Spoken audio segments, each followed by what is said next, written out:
Okay, नमस्कार। Ninth class का chapter climate हम लोगों ने शुरू किया हुआ है। इस पार्ट में हम लोग करने जा रहे हैं कि जो इंडिया का क्लाइमेट है उसको कौन कौन सी जो फैक्टर्स हैं वो प्रभावित करते हैं। टॉपिक लिखा हुआ है फैक्टर्स अफेक्टिंग इंडियन क्लाइमेट। यहाँ पर हम लोग बहुत सारी ऐसी बातें करेंगे जो बहुत इंपॉर्टेंट हैं। देखिए, जो फैक्टर्स हैं जो क्लाइमेट को प्रभावित करते हैं वो मैंने यहाँ मेंशन किए हैं। पहला है लैटिट्यूड, कि लैटिट्यूडनल जो एक्सटेंट है इंडिया का, जो हमने फर्स्ट चैप्टर में किया था, वो 8 डिग्री 4 मिनट नॉर्थ से लेकर के 37 डिग्री 6 मिनट नॉर्थ तक लैटिट्यूड है। हालांकि जो लॉन्गिट्यूड है उसके बारे में भी हमने पढ़ा था, 68 डिग्री 7 मिनट ईस्ट से लेकर के 97 डिग्री 25 मिनट ईस्ट तक जो लोकेशन है लैटिट्यूडनल लॉन्गिट्यूडनल जो उसकी लोकेशन है वो क्लाइमेट को बहुत प्रभावित करती है। उसके बाद हम लोग पढ़ेंगे एल्टीट्यूड। हमने इस पार्ट से पहले जो क्लाइमेट को कंट्रोल करने वाले फैक्टर्स हैं उनके बारे में बात किया था। उनमें से इंडिया के जो क्लाइमेट को कौन कौन से पार्ट प्रभावित करते हैं उनके बारे में हम लोग बात करने जा रहे हैं। फिर हम प्रेशर एंड विंड्स के बारे में बात करेंगे। प्रेशर बेल्ट्स के बारे में मैंने इससे पहले आपको बताया था, कुछ परमानेंट विंड्स बताई थी जिसमें आपकी ट्रेड विंड्स थी, वेस्टर्लीज थी और पोलर विंड्स थी, ये हमने आपको बताया था। उसके बाद अपर air circulation, this is the most important part and a little difficult इसलिए कि अगर ध्यान से नहीं सुना तो समझ में नहीं आएगा। Western cyclonic disturbance and tropic cyclone, इसके बारे में हम विस्तार से पढ़ने जा रहे हैं। उसके अलावा हम लोग जेट स्ट्रीम के बारे में, कॉर्लियस फोर्स के बारे में और एक बात और जो मेंशन नहीं की हुई है, अपेरेंट मूवमेंट ऑफ सन के बारे में। तो हम शुरू करते हैं कि जो लैटिट्यूडनल एक्सटेंट है इंडिया का, वो इंडिया के क्लाइमेट को किस तरह से प्रभावित करता है। जब हम लैटिट्यूड की बात कर रहे हैं तो यहां पर हमारे लिए जो मेजर लैटिट्यूड्स हैं उनको जानना जरूरी हो जाता है। हालांकि फर्स्ट चैप्टर में जब हमने साइज एंड लोकेशन किया था तो इसके बारे में विस्तार से बात की थी। फिर से देखते हैं। देखिए, ये जो है इक्वेटर, ये एक इमेजिनरी लाइन है जो अर्थ को दो इक्वल पार्ट्स में डिवाइड करती है। ये पार्ट इसका यहां से लेकर के और यहां तक, ये जो है इसको नॉर्दर्न हेमिस्फीयर के रूप में जाना जाता है जो इक्वेटर के नॉर्थ में होता है। यहां से लेकर के ये जो पार्ट है इसको हम साउदर्न हेमिस्फीयर बोलते हैं। ये जो है तो equator is an imaginary lines which passes through the mid of the earth and divide the earth into two parts, northern hemisphere this one और this is southern hemisphere south to the equator। okay, और जो ये parallels हैं, parallel मैंने 5 major latitudes. अब latitude क्या होता है? Latitudes again are the imaginary line which run parallels to the equator and in west to east direction. ये होती हैं आपकी लैटिट्यूड। तो मेजर लैटिट्यूड देखिए, जब हम इक्वेटर से ऊपर चलते हैं तो यहाँ 23.5 डिग्री नॉर्थ, इसको ट्रॉपिक ऑफ कैंसर कहा जाता है। इसी तरह से 23.5 साउथ और नॉर्थ जरूर मेंशन करेंगे, इसको ट्रॉपिक ऑफ कैप्रिकॉर्न कहा जाता है। ये दो ट्रॉपिक्स हैं। उसके अलावा ये आर्कटिक सर्कल है 66 degree half north Arctic circle. एक और सर्कल है 66.5 साउथ एंटार्क्टिक सर्कल। ये नॉर्थ पोल है 90 डिग्री पे और ये साउथ पोल है। तो इस तरह से 1 2 3 और 4 5, ठीक है, 1 2 3 4 5, ये 5 इंपॉर्टेंट लैटिट्यूड है। हमने फर्स्ट चैप्टर में पढ़ा था जो इंडिया की लोकेशन है, लैटिट्यूडनल जो लोकेशन है वो है 8 डिग्री और ये जो पोर्शन है, ये जो पोर्शन है यहां पर इंडिया लाई करता है। यहां से 8 डिग्री शुरू हो जाता है या 37 डिग्री तक जाता है। तो ये इंडिया की लोकेशन है। अब इस लोकेशन की वजह से इंडिया के क्लाइमेट पर क्या प्रभाव पड़ता है उसके लिए हम जानने का प्रयास करेंगे हीट जोन्स के बारे में। इससे पहले वाले चैप्टर में बताया था, फिर से बताना जरूरी हो जाता है। 3 हीट जोन्स हैं, 2 ट्रॉपिक्स के बीच में, ये ट्रॉपिक ऑफ कैंसर और ट्रॉपिक ऑफ कैप्रिकॉर्न के बीच में ये जो हीट जोन है इसको हम टॉरिड या ट्रॉपिकल जोन बोलते हैं। इसकी क्या खासियत है? देखिए, ये जो सन है इसकी जो रेज हैं वो वर्टिकल पड़ती हैं यहां पर ऐसे इन दोनों के बीच में। हालांकि एक वर्ड होता है अपेरेंट मूवमेंट। अपेरेंट मूवमेंट का मतलब क्या होता है वो देखिए, 2-3 बातें यहां जानना जरूरी होता है आपका। हमें पता है जो अर्थ का जो एक्सिस है वो टिल्टेड है, ठीक है, टिल्ट हुआ है, रीजन बता देंगे उसका, एक्सिस टिल्टेड है। इस टिल्टेड एक्सिस की वजह से और स्फेरिकल जो इसकी शेप है उसकी वजह से जो अर्थ की रेडिएशन है इस पर अलग अलग जगह पर पड़ती हैं, ठीक है। मान लेते हैं ये सन है, तो ये घूम करके यहाँ पे आएगा, ऐसे घूम करके 4 तरह से घूमता है। ये इसका ऑर्बिट है, ये this is the orbit of the earth. और जो ऑर्बिट पर ये अर्थ जो है, अर्थ की 2 मूवमेंट होती हैं, एक रोटेशन होता है, एक रेवोल्यूशन होता है। रोटेशन होता है जब अर्थ अपने एक्सिस पर वेस्ट टू ईस्ट डायरेक्शन में घूमती है। रेवोल्यूशन होता है जब अर्थ ऑर्बिट पर सन के चारों तरफ चक्कर लगाती है। इसकी वजह से, रोटेशन की वजह से डे और नाइट फॉर्म होते हैं, 6th क्लास में आपने पढ़ा, 7th में पढ़ा होगा।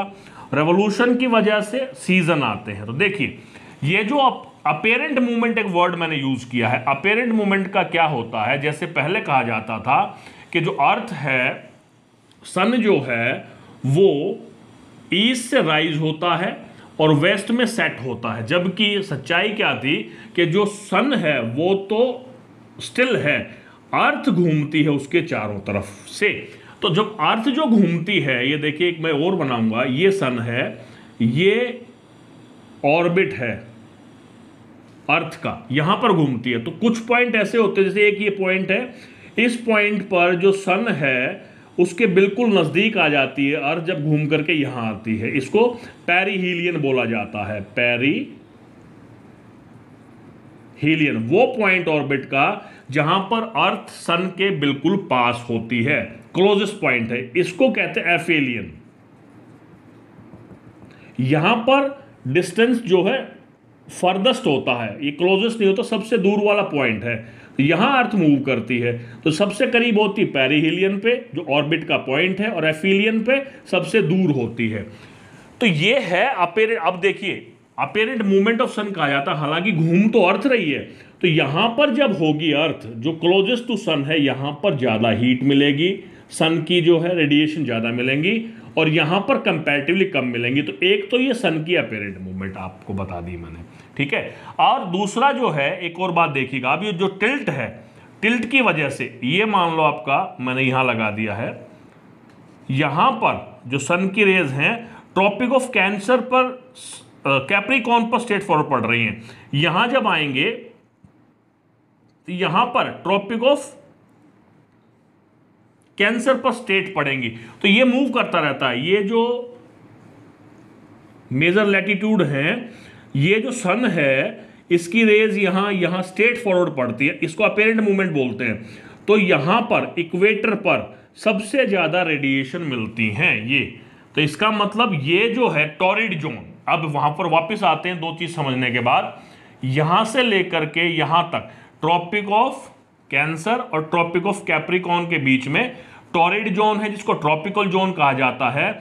यहां पर सन की रेज ज्यादा पड़ती हैं, इसलिए हीट ज्यादा होती है, इक्वल डे नाइट होता है। तो यहां पर इसकी लोकेशन जो हाफ जो हमारा इंडिया है वो टॉरिड जोन में पड़ता है, और जो हाफ है वो दूसरा, देखिए ये है आपका आर्कटिक सर्कल, ये है आपका ट्रॉपिक ऑफ कैंसर, इनके बीच में जो ये हीट जोन है इसको हम टेम्परेट हीट जोन्स कहते हैं, और सब ट्रॉपिकल भी कहा जाता है। ठीक इसी तरह से ट्रॉपिक ऑफ कैप्रिकॉर्न और एंटार्क्टिक सर्कल के बीच में ये भी टेम्परेट जोन होता है, इसको भी सब ट्रॉपिकल जोन बोलते हैं। इस तरह से 2 हमारे पास टेम्परेट जोन हो गए, एक नॉर्थ टेम्परेट जोन, एक साउथ टेम्परेट जोन। फिर से मैं देखता हूं, दोनों ट्रॉपिक्स के बीच में टॉरिड, एक ट्रॉपिक और एक सर्कल के बीच में टेम्परेट, एक ट्रॉपिक ऑफ सर्कल के बीच में टेम्परेट, ये नॉर्थ टेम्परेट जोन, ये साउथ टेम्परेट जोन। यहां पर जो सन की रेज है वो स्लांटिंग आती है, स्लांटिंग आने की वजह से यहां का जो क्लाइमेट होता है मॉडरेट टाइप ऑफ क्लाइमेट होता है।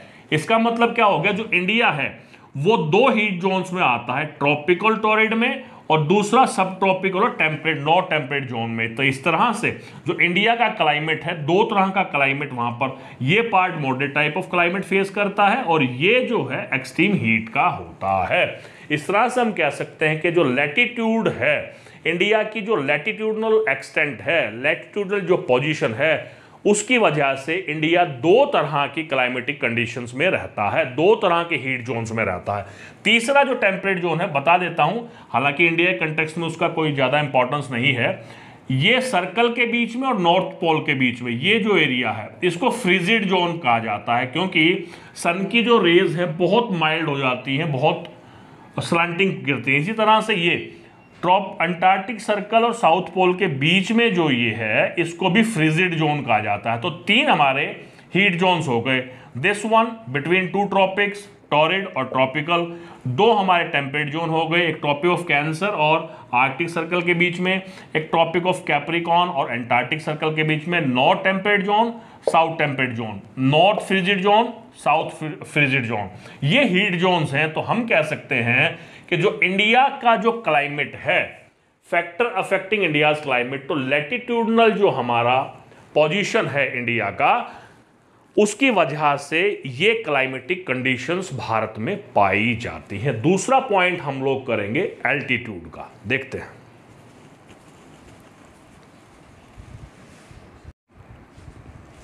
ओके, लैटिट्यूड का, लैटिट्यूडल एक्सटेंट का इंडिया के क्लाइमेट पर क्या प्रभाव पड़ता है वो देखा हमने। अब हम देखेंगे एल्टीट्यूड। मैंने आपको बताया था कि एल्टीट्यूड से क्या मतलब होता है। जैसा हमें पता है कि जो अर्थ है उसके 70%, मोर देन 70% पार्ट पर पानी है, वाटर बॉडीज हैं। और वो जो वाटर बॉडीज हैं, सी हैं, ओशंस हैं, जो सी है वो डेप्थ में तो वेरी कर सकते हैं, किसी सी की डेप्थ ज़्यादा हो सकती है, किसी की कम हो सकती है, लेकिन ऐसा माना जाता है साइंटिफिकली कि जो अपर लेयर है सी की, पानी की, उसकी जो एलिवेशन है सबकी इक्वल है। मतलब वो जो लेवल है सी वाटर का वो सबका इक्वल है। तो वहाँ से एल्टीट्यूड को मेज़र किया जाता है। और मैंने आपको बताया था कि जब जब हम ऊपर एल्टीट्यूड की तरफ जाते हैं तो 165 मीटर जब ऊपर जाते हैं तो 1 डिग्री टेम्परेचर जो है डाउन हो जाता है। हालांकि अर्थ के डाउन में जाते हैं जब हम, क्रस्ट है, मेंटल है, कोर है, क्रस्ट के नीचे जाते हैं, अर्थ की जो ये लिथोस्फीयर है इसके नीचे जाते हैं तो टेम्परेचर इंक्रीज होना शुरू हो जाता है। लेकिन हम यहाँ पर एल्टीट्यूड की बात कर रहे हैं, तो जैसे जैसे एल्टीट्यूड बढ़ता है वहाँ पर टेम्परेचर डिक्रीज होना शुरू हो जाता है। इंडिया के कंटेक्स्ट में हम लोग बात करने जा रहे हैं कि एल्टीट्यूड की वजह से इंडिया के क्लाइमेट पर क्या प्रभाव पड़ता है। यहाँ पर हम दो पार्ट ले रहे हैं क्योंकि दोनों एलिवेटेड हैं। पहला तो है जो इंडिया के ये जो नॉर्थ में माउंटेनियस पार्ट है, ये सारा माउंटेन जो हिमालयंस है, ये सारा हिमालय का जो पार्ट है ये, इसको लेने जा रहे हैं। इसका जो एल्टीट्यूड है ऑन एन एवरेज 6000 मीटर है। ठीक है, जो इसका एल्टीट्यूड है, जो इसकी ऊंचाई है, माउंटेन्स की एवरेज निकाल करके, कोई हिल्स छोटी है, कोई माउंटेन बड़ा है, एवरेज निकाल करके 6000 मीटर है। जब ये हाइट ऊपर है, एक तो इसके बारे में बात करेंगे कि इसकी वजह से क्लाइमेट पर क्या प्रभाव पड़ता है। दूसरा जो एलिवेशन है वो है यहाँ पर, ये वेस्टर्न घाट है, ये ईस्टर्न घाट है, कोस्टल एरिया है। ये जो यहाँ पर आप देखेंगे तीन वाटर बॉडी हैं, ये अरेबियन सी की है, ये इंडियन ओशियन है, ये बे ऑफ बंगाल है। तो यहाँ पर इंडिया की लोकेशन होने से, एलिवेटेड एरिया होने से इंडिया के क्लाइमेट पर प्रभाव पड़ता है। तो पहला बात करते हैं माउंटेन का। देखिए, ये जो माउंटेन हैं, ये माउंटेन बैरियर के रूप में काम करते हैं, क्योंकि सेंट्रल एशिया से जो चिल्ली विंड्स आती हैं, उन चिल्ली विंड्स को ये ऑब्स्टेकल प्रोवाइड करता है, इनको रोक लेता है। अगर ऐसा ना होता तो हमारे पूरे भारतवर्ष पे एक तरह से सब कुछ जमा हुआ होता, एक्सट्रीम कोल्ड टेम्परेचर होता। तो इसकी वजह से, एलिवेटेड एरिया की वजह से हमारा जो क्लाइमेट है कंपैरेटिवली बियरेबल है, एक्सट्रीम नहीं है। तो यहाँ क्लाइमेट प्रभाव पड़ता है माउंटेन की वजह से, एलिवेटेड की वजह से, एल्टीट्यूड की वजह से। ओके, दूसरा बात यहाँ पर ये बताई है कि ये जो माइल्ड विंटर होती है हमारे यहाँ, जो अगर हम सेंट्रल एशिया की बात करें तो वहाँ की विंटर एक्सट्रीम होती है, यहाँ पर जो विंटर है माइल्ड होती हैं। तो एक तो ये प्रभाव हो गया हमारे क्लाइमेट पर। दूसरा है कोस्टल जो एरिया है, एलिवेशन जो 30 मीटर बताया गया, देखिए 30 मीटर है ये कोस्टल एरिया का। यहाँ पर जो घाट्स हैं, इनकी वजह से यहाँ का जो टेम्परेचर है वो, दूसरा एक और कारण भी है, ये जो वाटर बॉडीज हैं, इन वाटर बॉडीज की वजह से यहाँ का जो एरिया है, ये टेम्परेचर जो है यहाँ का मॉडरेट काइंड ऑफ क्लाइमेट रहता है, इक्वल रहता है सर्दी और गर्मियों में 20 से 30 डिग्री टेम्परेचर के करीब रहता है। तो एल्टीट्यूड में हमने दो बात की, ये एल्टीट्यूड किस तरह से भारत की जलवायु को, क्लाइमेट को प्रभावित करता है, माउंटेन्स कैसे करता है और कोस्टल एरिया कैसे करता है। तो इस तरह से हम कह सकते हैं altitude also plays a very significant role, specifically these two parts in deciding the climatic condition of India। इसके बाद हम लोग बात करेंगे प्रेशर विंड्स की, ये सबसे इंपॉर्टेंट पार्ट है। इससे पहले वाले पार्ट में हमने प्रेशर बेल्ट्स के बारे में पढ़ा था, हमने इक्वेटोरियल लो प्रेशर बेल्ट के बारे में पढ़ा था, ठीक है, डोल्ड्रम जिसको कहा था। तो इस तरह से हमने प्रेशर बेल्ट के बारे में पढ़ा था। आप उस वीडियो को एक बार जरूर देख लें, क्योंकि उस वीडियो से आपको प्रेशर बेल्ट्स के बारे में पता लगेगा और परमानेंट विंड्स के बारे में पता लगेगा, और उन विंड्स की वजह से, उन प्रेशर बेल्ट्स की वजह से इंडिया का क्लाइमेट किस तरह से प्रभावित होता है, वो बहुत इंपॉर्टेंट है। Upper air circulation, western cyclonic disturbance, even jet stream and Coriolis force, ये हम नेक्स्ट वीडियो में डिस्कस करने जा रहे हैं इन डिटेल। मिलते हैं ब्रेक के बाद, तब तक के लिए जय हिंद, नमस्कार, जय भारत।